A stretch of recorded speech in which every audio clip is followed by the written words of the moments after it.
CBS News has learned the Trump administration and its officials instructed all federal agencies to wipe clean any of their websites and social media accounts of diversity-related content. We're also following President Trump's promised tariffs on Canada, Mexico, and China, the White House confirming they will go into effect Saturday.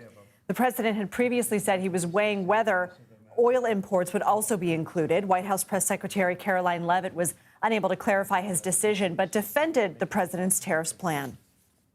I think Americans who are concerned about increased prices should look at what President Trump did in his first term. He effectively implemented tariffs, and the average inflation rate during the first Trump administration was 1.9%. In fact, when President Trump left office, it was 1.4%. So President Trump is going to do everything he possibly can to cut the inflation crisis.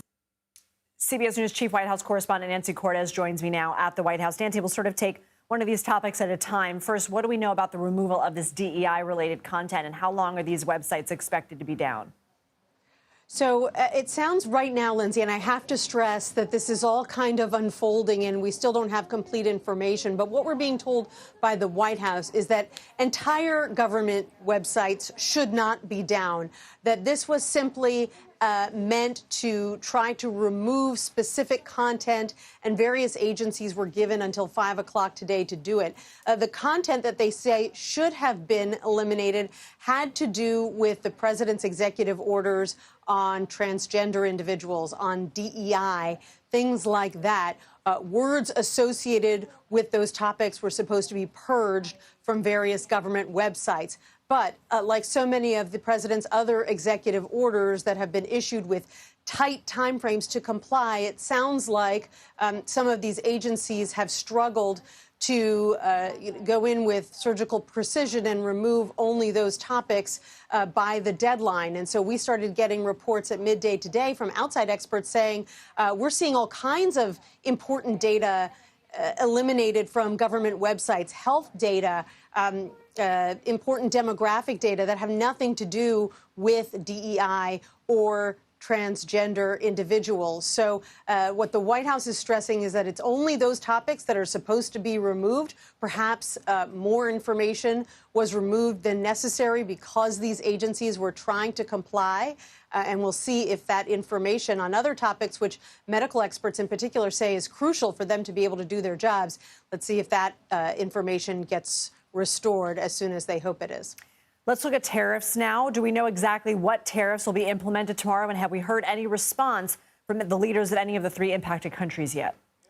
Yes, the White House says that the president is going to go ahead and impose 25% tariffs on both Mexico and Canada, our biggest trading partners, and a 10% tariff on China. Mexican officials were speaking up today. The economic minister said that this is going to end up harming U.S. companies that manufacture their products in Mexico. I'm thinking in particular of major car manufacturers like Ford and GM. He also predicted that Americans will start seeing higher prices for fruits and vegetables and that kind of thing. The president of Mexico said she is hoping that rational discourse prevails and that she can find a way to head this off. But President Trump was asked just a couple of hours ago in the Oval Office, Lindsay, if there's anything that the leaders of these countries could do or say to dissuade him from imposing these tariffs. And he said no. CBS News has also confirmed that some senior FBI officials have been asked to resign or retire or be fired. What's happening there? So what we have learned is that some number of FBI agents who had worked on the January 6th investigations, which have now been closed. This was the largest investigation in DOJ history, looking into all of the people who were involved in entering the Capitol and attacking police on that day.